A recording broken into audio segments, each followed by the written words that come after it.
감사합니다. 한 방송사에서 신년 특집 프로그램으로 그런 방송을 한 적이 있었습니다.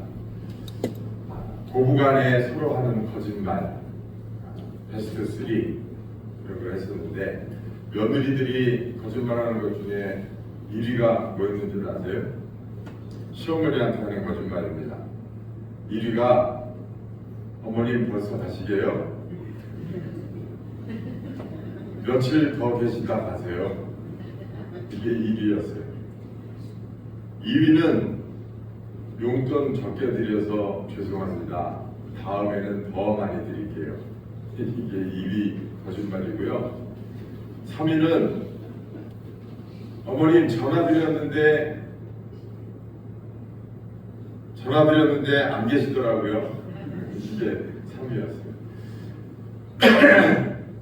시어머니도 며느리들한테 하는 거짓말 베스트 3가 있어요. 첫 번째는 1위는 아가야 나는 너를 딸처럼 생각한다. 2위는 생일상은 뭘 그냥 대충 먹자꾸나. 3위는 아가야 좀 더 자라 아침은 내가 하마. 이게 시어머니가 며느리한테 하는 3위 거짓말이랍니다. 오늘은 어버이날입니다. 하나님은 세상의 모든 자녀들에게 효를 행하라고 강조하셨습니다. 잠언서 23장 21절에 보니까 너 낳은 어미에게 청종하고 네 늙은 어미를 경히 여기지 말지니라. 내 아들아 내 아비의 훈례를 들으며 내 어미의 법을 떠나지 말라. 골로새서 3장 20절에는 자녀들아 모든 일에 부모에게 순종하라. 이는 주 안에서 기쁘게 하는 것이라 그랬습니다. 부모에게 효도하는 자에게 하나님이 축복을 약속하셨습니다. 네 부모를 공경하라. 그리하면 너의 하나님 나 여호와가 내게 준 땅에서 내 생명이 길리라. 출애굽기 20장 11절에 말씀하고 계십니다. 우리나라 속담에도요, 효자 가문에서 충신이 난다 그런 말이 있습니다. 또 백행의 근본이 바로 효다. 우리 조상들은 옛날부터 그렇게 가르쳤습니다. 우리가 아는 대로 10계명 중에 4계명은 하나님께 대한 계명이죠. 그리고 6계명은 인간 관계에서 우리가 지켜야 되는 계명입니다. 그런데 하나님의 계명 4가지 빼놓고 6가지 계명 중에서 첫 번째 6계명이 뭐냐? 내 부모를 공경하라, 효도하라는 거예요. 6번째 살인하지 말라, 7번째 가늠하지 말라보다 더 우선되는 게 내 부모에게 효도하라는 거예요. 다시 바꿔 말하면 부모에게 불효하는 것은 살인하는 것보다 가늠하는 것보다 더 큰 죄가 된다는 거예요. 하나님 왜 이렇게 효를 강조하실까요? 부모님의 사랑이 가장 하나님의 사랑을 닮았기 때문에 그렇습니다. 고대 그리스에는 3가지 종류의 사랑을 이야기합니다. 첫 번째는 에로스입니다. 남녀 간의 사랑. 두 번째는 필레오입니다.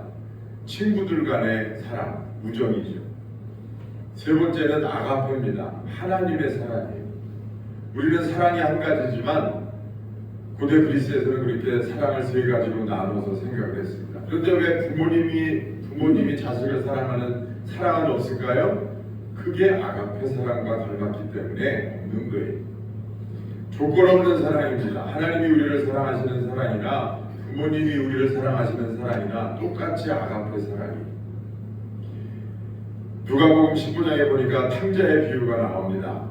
둘째 아들은 아버지의 재산을 요구해서 먼 나라로 떠나서 재산을 탕진하고 돌아옵니다. 아버지는 그 아들이 집을 나갈 때부터 매일같이 그 아들을 기다립니다. 동네 어디에서 오늘이나 내일이나 그 아들이 올까 기다려요. 그 기다리던 아들이 마침내 수년 만에 재산을 다 탕진하고 돌아옵니다. 성경에 보니까 아버지가 달려가서 그 아들을 품에 안았어요. 여러분 같으면 집 나간 아들이 매일같이 소식이 없어요. 그래서 여러분들이 매일같이 동네 입구에서 혹시나 오늘은 오나 기다립니다. 그런데 어느 날 진짜 그 아들의 모습이 보이는 거예요. 여러분들이 달려가서 그 아들을 안았어요. 제일 먼저 뭐라고 이야기하시겠어요? 제일 먼저 무슨 말을 꺼낼까요? 여러분 같으면 네? 그렇지. 제가 생각해도 잘한다. 그게 첫 번째 말이에요. 그죠? 잘한다. 야 이놈의 자식아, 내가 준 돈 얼마나 남았냐? 그런 거 물어보겠어요? 너 어떻게 그럴 수가 있어? 그러겠어요? 잘한다. 그 다음에 뭘 물어볼까요? 저 같으면 아픈 데 없냐? 그쵸? 여러분들도 같은 마음이죠? 하나님의 사랑은요, 조건 없는 사랑이에요. 이것저것 따지지 않아요. 묻지 않습니다. 그런 게 중요한 게 아니에요. 오히려 그 아들을 집 안으로 들여서 그 아들을 위해서 잔치를 벌여주고 좋은 옷을 입히고 가락지를 끼워주고 소와 양을 잡고 동네 사람들을 불러서 잔치를 벌여요. 그게 여러분 부모님의 사랑이에요. 그게 하나님의 마음입니다.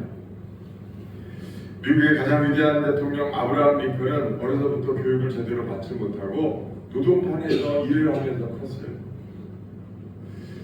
근데 그 어머니 낸시 링컨이요, 그 아들을 아주 조건 없이 사랑했어요. 그래서 늘 그 아들에게 아들아, 너는 이 다음에 반드시 훌륭한 인물이 될 거야. 귀가 따갑게 아브라함 링컨에게 그런 이야기를 해줬어요. 아브라함 링컨은 수많은 인생의 굴곡을 겪으면서 대통령이 됐습니다. 그 어려울 때마다 항상 그 어머니의 음성을 잊지 않고 용기를 내고 다시 일어서는 그런 사람이 됐다고요. 네가 나한테 잘해야 사랑할 거야. 여러분, 그거는 가짜 부모지 진짜 부모는 그럴 수가 없어요. 잘하든지 못하든지 그 자식이 잘 나가든지 부족하든지 조건 없이 사랑하는 것이 부모의 사랑입니다. 여러분, 솔로몬의 유명한 재판이 있습니다. 한 아기를 가지고 두 산모가 찾아와서 서로 자기 아이라고 우겨요. 솔로몬이 아주 지혜로운 판단을 합니다. 이렇게 하지도 못하고 저렇게 하지도 못하고 그 아이가 진짜 누구의 아이인지 판결하지 못하다가 그러면 그 아이 반을 짜게해서 반씩 나눠 가져라 이랬어요. 그랬더니 가짜 엄마는 그렇게라도 해야죠 뭐 그랬어요. 그게 진짜 엄마입니까? 진짜 엄마는 펄쩍 뛰면서 안 됩니다. 안 돼요. 그 아이를 저 여인에게 주세요.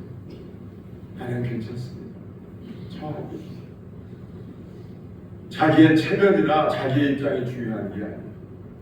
아이를 사랑하는 그 어머니의 마음을 솔로몬은 알았기 때문에 그 여인에게 그 아이를 물려줬어요. 여러분, 우리 부모님이 우리를 사랑할 때는요, 조건 없이 사랑하셨어요. 그게 하나님의 사랑을 닮은 거예요.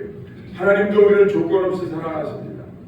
우리가 착각하는 것 중에 하나가 뭐냐면 우리는 내가 하나님 앞에 뭔가를 잘해야 하나님이 우리를 사랑하실 줄 아는 거예요. 큰 착각이에요.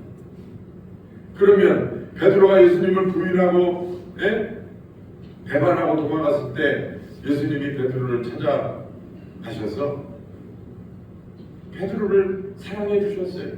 우편 강도는요 평생 강도짓을 했어도 한 예수님이 마지막에 용서해 주시고 구원하셨어요. 현장에서 가늠하다 붙잡힌 여인도, 그리고 백성들의 질타를 받던 세리장 삭개오도, 예수님은 문둥병자도 누구든지 다 회개하고 돌아오는 자를 사랑하셨어요. 조건 없이 사랑하셨어요. 그 사람이 어떤 사람이든지 사랑하셨어요. 회개하고 돌아와서 사랑한 것도 아니에요. 회개하기 전부터 사랑하셔서 회개하게 하셨어요. 여러분, 조건이 하나 있다면 받아들이라는 거예요. 뭐를요? 내가 너를 용서했다는 사실을, 내가 너한테 화나 있지 않다는 사실을 인정하고 받아들이라. 조건이 없어요. 하나님이 우리를 사랑하시는데 조건이 없어요. 하나님이 원하시는 것은 딱 한 가지예요.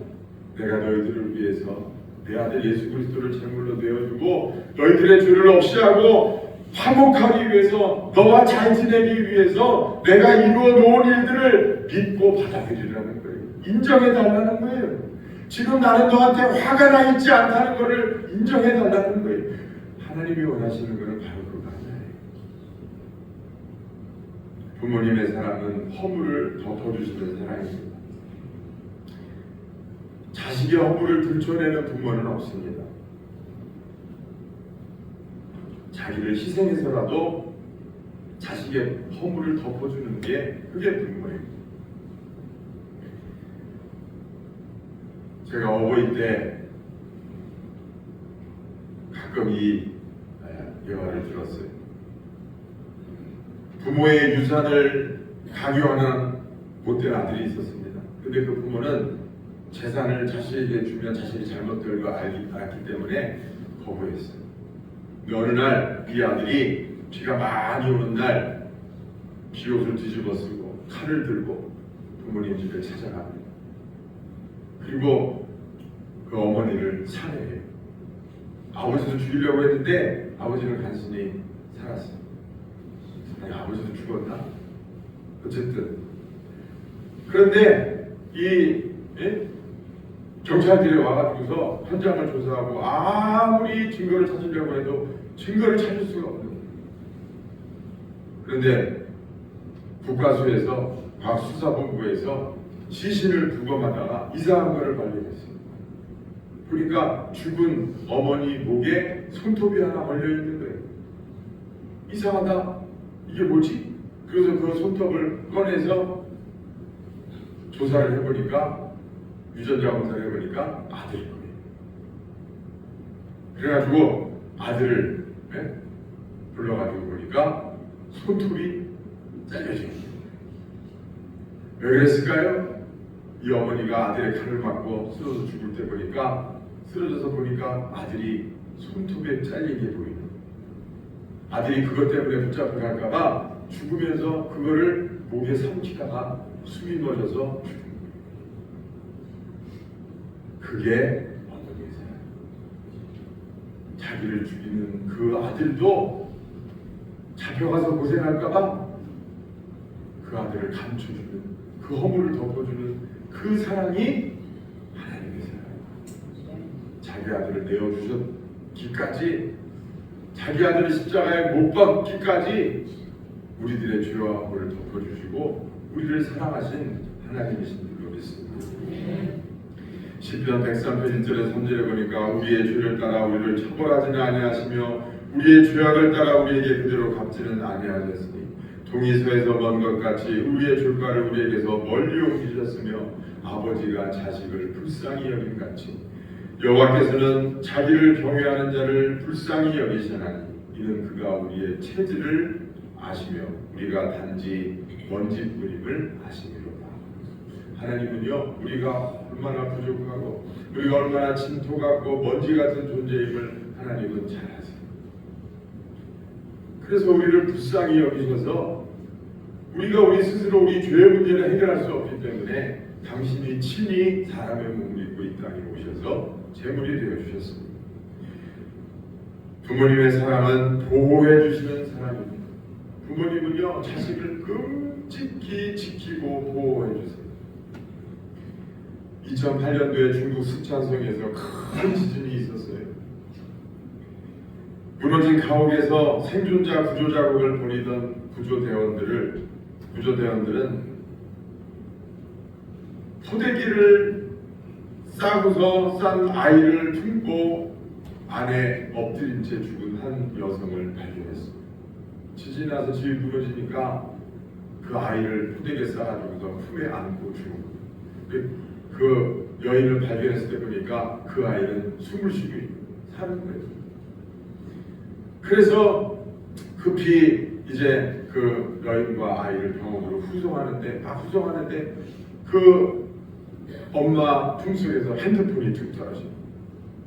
핸드폰을 구조대원들이 딱 보니까 거기에 엄마가 죽어가면서 남긴 문자 메시지가 떠 있네요.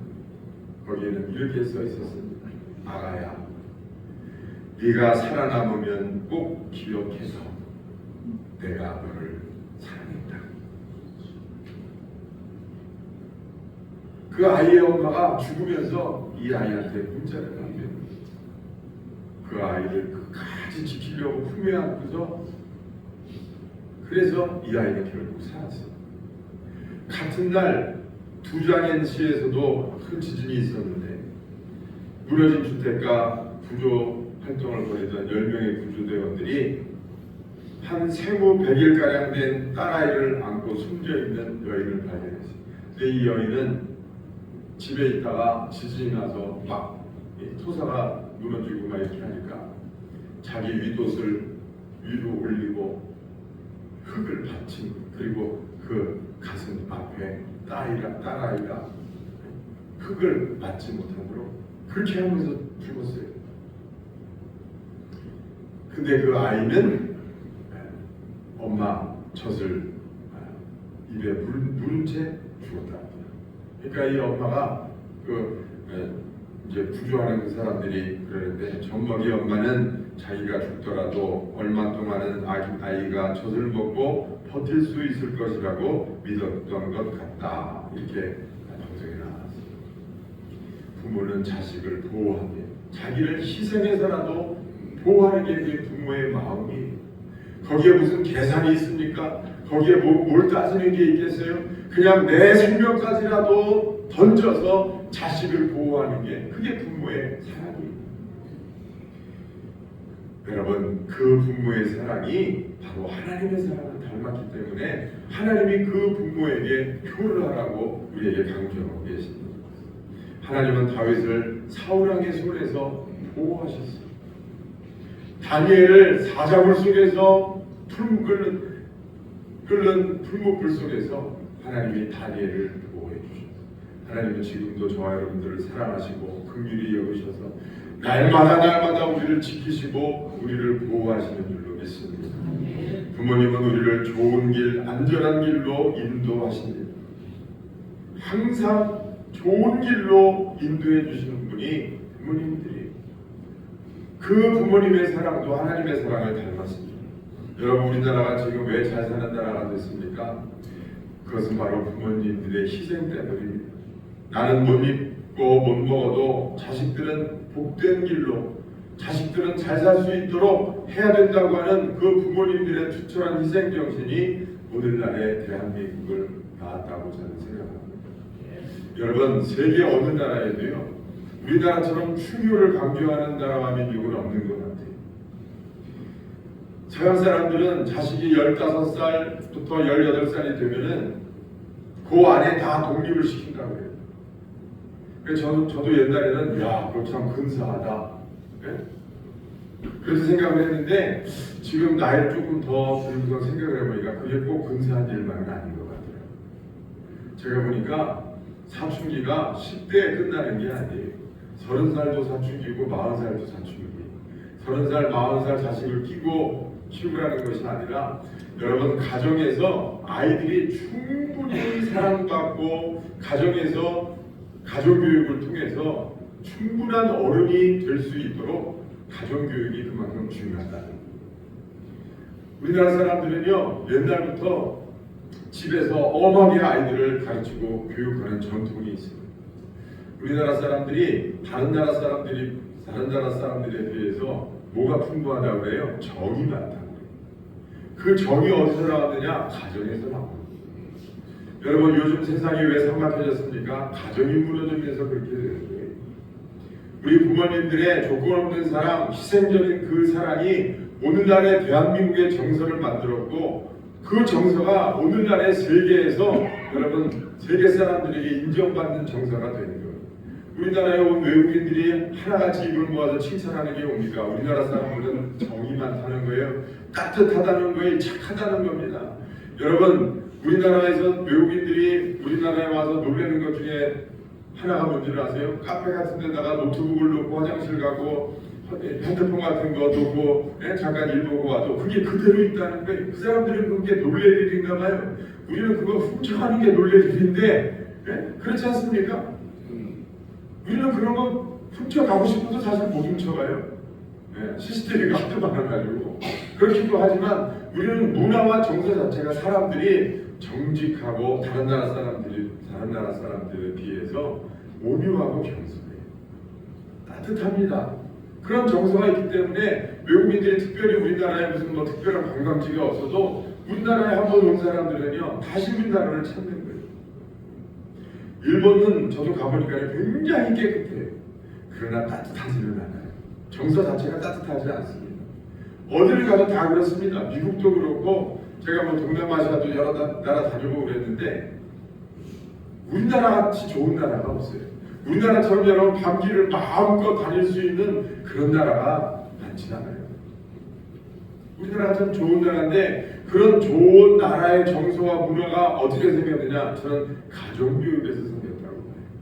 또 우리나라에 기독교가 전파되면서 우리나라가 옛날부터 그렇게 도덕적으로 그렇게 좋은 나라이느냐? 그렇지는 않았어요. 그런데 우리나라에 기독교 복음이 들어오고 교회가 부흥하고 그 기독교 정신에 입각해서 부모님들이 아이들을 가정에서 잘 가르치고 이렇게 하니까 우리나라가 좋은 나라가 돼요. 여러분 그렇습니다. 하나님은 인도하시고 보호하시는 하나님이세요. 부모님이 우리를 잘 가르쳐 주시고 잘 좋은 길로 인도하시고 우리를 잘 되라고 우리를 축복하신 것처럼 하나님도 우리의 인생길을 좋은 길로 축복된 길로 인도하시는 줄로 믿습니다. 하나님은 효를 행하는 자에게 축복을 약속하셨습니다. 창세기 25장 11절에 보니까 아브라함이 죽은 후에 하나님이 그 아들 이삭에게 복을 주셨습니다. 이삭이 농사하여 그 해에 100배나 얻었고 여호와께서 복을 주심으로 그 사람이 창대하고 왕성하여 마침내 거부가 되었다고 했습니다. 여러분 반면에 부모 공경의 계명을 어기면 큰일이 납니다. 잠언서 30장 10절에 보니까 아비를 조롱하며 어미 순종하기를 싫어하는 자의 눈은 골짜기에 까마귀에게 쪼이고 독수리의 새끼에게 먹히리라. 객사한다는 거죠. 하나님 왜 이렇게 효자를 좋아하실까요? 효를 할 줄 아는 사람은요 첫째는 감사할 줄 아는 겁니다. 여러분 가만히 보세요. 효를 하는 사람이 다 믿음이 좋을 수는 없어요. 그런데 믿음이 좋은 사람은 반드시 효자가 됩니다. 그렇게 돼 있어요. 은혜 받으면 효자가 되게 돼 있어요. 저도 은혜 받고 나니 저는 막내나 효도를 잘 모르는 사람이에요. 그런데 은혜 받고 나니까 우리 부모님이 참 저 어렸을 때는 누차 말씀드리지만 어디서 우리 친정 엄마 아버지가 나타나서 나 좀 데려갔으면 좋겠다 이랬어요. 집이 워낙 가난하고 우리 부모님은 그렇다고 해서 우리 부모님이 뭐 특별히 뭐 부족하거나 뭐 그런 것도 아니에요. 근데 어렸을 때 그런 생각 한 번씩 해보지 않으셨어요? 저만 그랬나요? 그런데 여러분 은혜 받고 나니까요 그 부모님이 그렇게 존경스럽고 감사하는 생각이 들더라고요. 그래서 참 늦었지만 그때부터 효도를 했는데 또 제가 막내니까 그렇게 효도할 기회를 많이 안 주시고 세상 떠나시더라고요. 감사할 줄 아는 사람이 효도를 하는 거고요. 또 긍휼의 마음이 있는 사람이 효도를 하는 거고요. 겸손한 사람이 효도를 하는 거예요. 이게 다 여러분 보면은 신앙 안에 신앙인으로서 좋은 조건을 갖춘 사람이 여러분 효도도 할 수 있는 거예요. 그래서 하나님은 효자를 사랑할 수밖에 없고 하나님은 효자에게 복을 주실 수밖에 없습니다. 사랑하는 여러분, 지난 그 어버이날 때도 저희 집 애들도 이제 어버이날이니까 이렇게 선물을 줬어요. 선물하고 이렇게 봉투에다가 돈을 넣어주더라고요. 참 감사하게 받았는데 우리가 효도도 해야 되지만 여러분 또 하나 중요한 사실은요, 우리가 효도를 가르쳐야 돼요. 여러분, 여러분들 자녀들에게 여러분들이 효도를 가르칠 때 나는 너희들에게 원하는 게 뭐다, 이거를 분명히 말할 수 있는 부모가 되어야 돼요. 여러분 자식들에게 진짜 바라고 원하는 게 뭡니까? 현찰이에요? 제가 그걸 바꾸서 제가 이제 선물 바꾸서 제가 집사람하고 앉아가지고 핸드폰에다가 제가 노래를 하나 녹음해서 이렇게 우리 가족방에다가 올렸어요. 어떤 노래냐면은 그 실제 괴로움 다 잊으시고 어버이날 현찰 주심 감사합니다. 그 자리에서 책상으로 부르다 집사람하고 그냥 웃고 막 그랬는데 아이들도 어렵겠죠. 그런데 저희 집 애들이 그래도 이렇게 돈 생기면 용돈 하시라고 용돈도 주고 그럴 거 아닙니까? 그런데 어떨 때는 일부러 자꾸 받으려고 그래요. 효도를 가르쳐야 되니까. 부모 공경하는 법을 가르쳐야 그 자식이 복을 받습니다. 그런데 여러분들이 자식에게 정말 원하는 게 뭐예요? 여러분 믿는 부모라면 진짜 자식에게 원하는 게 신앙생활 잘해라, 예수 잘 믿어라, 그래야 복 받는다. 여러분 그 말 하지 않겠어요? 그게 첫 번째 아니겠어요? 그런데 여러분 그 자식에게 정말 바라는 게 그거라면 여러분 내가 먼저 하나님 앞에 신앙생활을 잘해야 돼요. 그렇지 않습니까? 시험 들지 말고 들으세요. 애 들어왔다고 예배 빠지고, 애들이 어디 가자고 수요 예배 빠지고, 여기 빠지고, 웃으시는 분들. 여러분, 그렇게 하면서 얘들아, 예수 잘 믿어라, 이렇게 말하면 듣겠어요, 안 듣겠어요? 그게 참 씨알이 안 먹히는 얘기죠. 내가 먼저 하나님 앞에 여러분 진실되게 신앙생활 하면서 얘들아, 엄마 아빠 소원은 다른 게 없어. 니들 정말 예수 잘 믿고 신앙생활 잘해야 하나님이 복을 주셔야 그게 진짜 복이 되는 거예요. 그렇게 말할 때 여러분 그 자식들이 진짜 그 부모를 따라서 신앙생활을 잘하게 됩니다. 여러분 많은 유산을 물려주는 것도 좋지만 조선시대 그런 일이 있었다고 해요.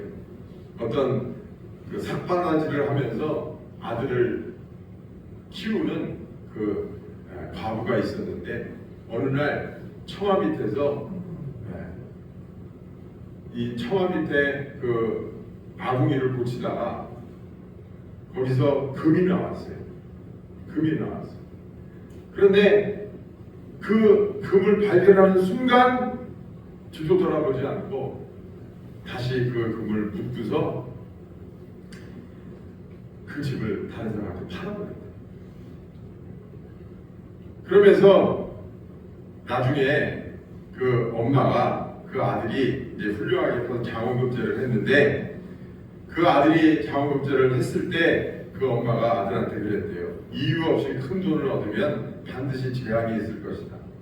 사람은 마땅히 고생해야 하는데 어려서부터 편안하게 되면 공부에 전력을 다하지 못하고 돈을 낭비하고 게을러져서 쓸모없는 사람이 된다. 그래서 나는 화를 떠나 기꺼이 가난의 길을 돈을 떠나 기꺼이 가난의 길을 선택한 것이다. 아들한테 그렇게 이야기를 했다는 거예요. 그 아들이 누구냐? 숙종 때 예조 판서를 지낸 김학성 대감이었어요. 그 김학성 대감의 어머니가 자식을 그렇게 가르쳤다는 거예요. 그러니까 훌륭하게 안 되려야 안 될 수가 없는 거예요.